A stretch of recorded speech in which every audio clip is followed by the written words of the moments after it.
Hello and welcome to Uncovered, the podcast with your host, Jason Irving. Join me in a journey to understand what's truly happening in your world and the world around you. This is not about how you're living life on the surface. It's about what's truly driving you from under the covers. I'm going to take you on a journey to deeply uncover the reason why you are here, the ultimate purpose in your problems and the way that they have shaped your life up until now. See, I believe you have a purpose, and your problems are the highway towards ultimate realization of that journey towards freedom and the reconnection of your true self. I've been told I have a different spin on most things, and I'll be giving you my understanding of life, love, and what we're all here for, purpose. To get the best out of this podcast, drop what you already know so you can discover what's beyond you. So join me, let's play this game of life and bring on liberation, transformation, and change. Let's do this. Hi Jason, how are you today? Good, how are you? I'm not too bad. So, welcome to Uncover, guys. We are going to be focusing on grief. So grief is basically teaches you how to live your life properly. Mm-hmm. And how does the world usually see grief? So grief is usually when someone passes away or a relationship is gone or we've lost our house. Usually it's when someone's passed away. Mm-hmm. That's the most common form of grief. We go to the funeral and we're grieving someone's loss. I was actually having a chat to someone today, this week, about grief, and his uncle passed away, and he was really, really close to his uncle, and he said something really, really important. And I've had quite a few people say this to me. I feel selfish.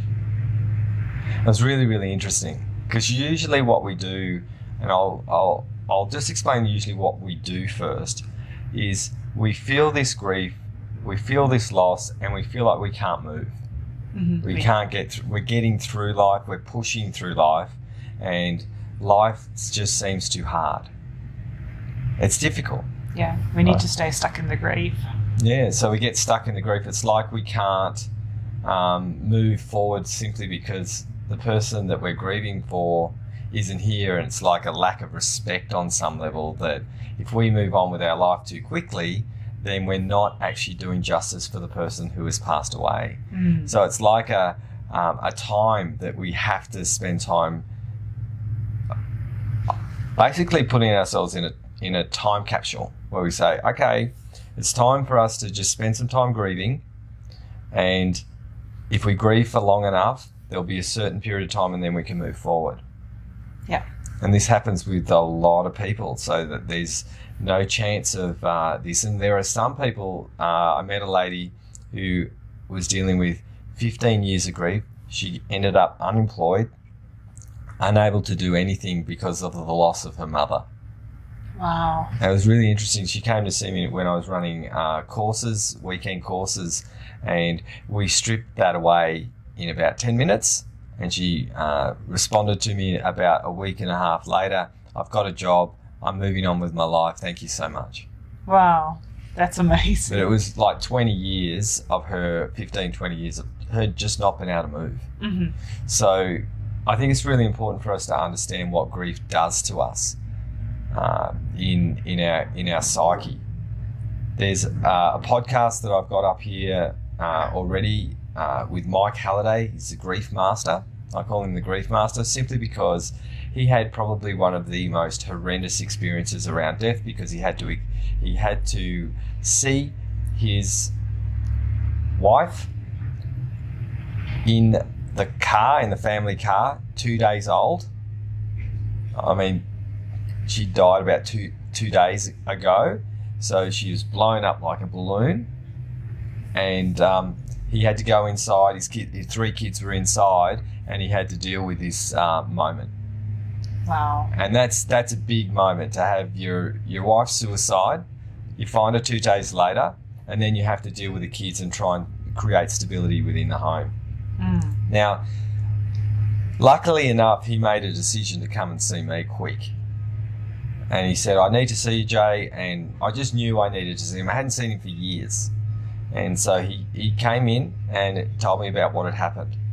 Now, that story is actually up on this podcast, and I'll cut it really short. Basically, he now has a beautiful partner. He's really, really happy. He's got a Brady Bunch family. There's 6 kids in the group.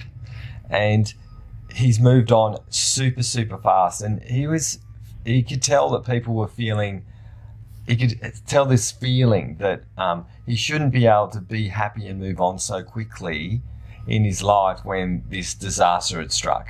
Mm-hmm. And we'd spoken about that he could feel the titch in other people as to how is he able to get through life when other people just can't. And this is a horrendous experience. Absolutely, yeah. So what I gave him was the way the Academy works with grief. So from the way we are and we understand grief now, it's like a holding pattern. We box ourselves in and we can't do stuff and we're feeling unable. Mm-hmm. I showed Mike and all the people who do grief, if they want to, is to show them how grief is actually a signpost that says, how do you want to live? How do you truly want to live your life? Mm-hmm. So there are people that I know when I show them this, they say, well, I don't care about what you think anymore. I'm going to be doing what's right for me, because time is actually really short.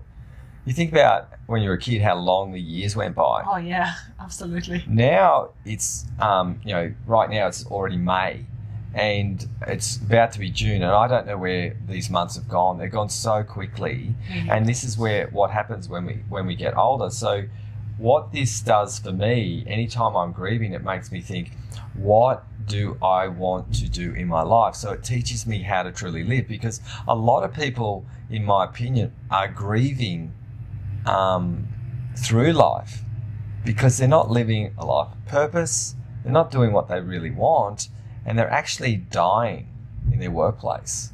Yeah, they may be grieving lost opportunities from the past as well. That's right. Mm-hmm. And so as we get older, there are a couple of things that happen. One is we regret all the decisions and opportunities that we could make, just like you said.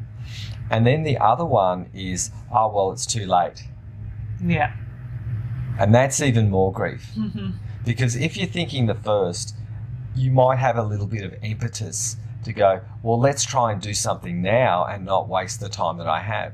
And I've chatted to quite a few people who are there's 3 distinct phases in life. We have our first phase, which is our growing up phase. We have our adult phase and our wise older phase. The matron, old crone, wise old man, whatever we want to call that. Now, quite often in that third phase is where give up mode happens and you just coast. Now, that's a third of your life where coasting occurs.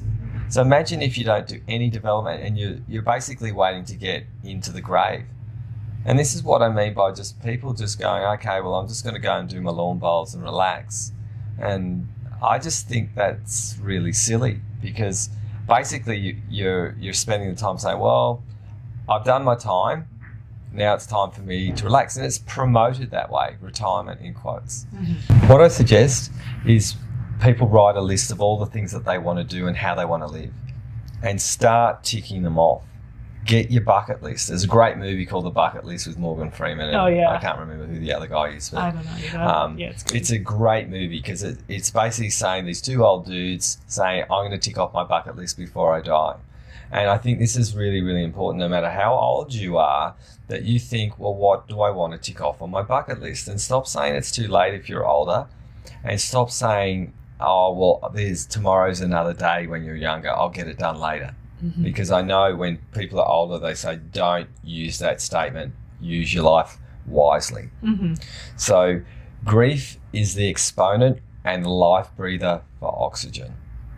And once you understand how grief can actually support your life mission to do what you want to do, you'll actually experience grief in a very, very different way. And what I think about from a different perspective is these people who have passed away, if you believe in heaven or the other side, which a lot of people do, if you don't, that's okay, I do, wouldn't you want them proud of you? Mm. Would they want you sitting in absolute squalor in a pool of tears and you not live the life that they would want you to live? Mm-hmm. right? Of course. I mean, obviously there are people who have passed away that have had really estranged relationships and those sorts of things. So wouldn't you want to go stick it up the man or the woman and say, I'm going to get my life in order, and you have not ruined it because of the experiences I've had with you? You know, so it's really important. Anytime someone passes away, think about it this way. How do you want to breathe oxygen into your world so you can get the desired outcomes in life that you want? It's an amazing opportunist. It gives you what I truly believe it gives you the opportunity to do is remove the clouds from your decision-making processes. And there's a gateway. I think the first 6 months of someone passing away especially is a really strong gateway to say, what do you want? Until we start running amnesia again and say, oh, well, life's going the way it's going, so we just move on and just have to collect our things and get along with life. It's very, very common. Now, for people who know someone who is grieving of a lost one, 6 months, you contact the person who is grieving, who is really close to that person, whether it's a husband or wife. 6 months you contact them, and especially in a year and then in 18 months, because people forget and they get on with their life, which is what we do. So if you really care, in your diary, if someone has passed away, you say contact John or contact Michelle, and make sure that you do this. There's a person that I hardly even knew. His name's Corby. His brother passed away, and I put it in my diary to contact him after 6 months to see how he was doing, and he so appreciated the fact that I wanted to know how he was and how he was coping with life. He said, yeah, people have stopped asking. And he said, thank you so much for asking. And it's really, really important that we understand how we can live grief in a different way. So that's how you understand grief, that it's the opportunity for you to change your life and to reflect on, how do I want to live my life from now on? And yeah. Okay. So imagine what that would be like for everyone. So the suggestion is, write your bucket list. And do it. And do your bucket list. Don't just look at your list and say, oh yeah, that's a good dream. Oh, that's a good thing. That's a great opportunity. You know, I wanted to create a school to help people develop, and I'm learning astrology at the moment. It's something I've always wanted to do, always wanted to learn. And my wife got the opportunity to have this amazing astrology teacher from her home country, Slovenia, to help her. And I asked just last year if she could teach me.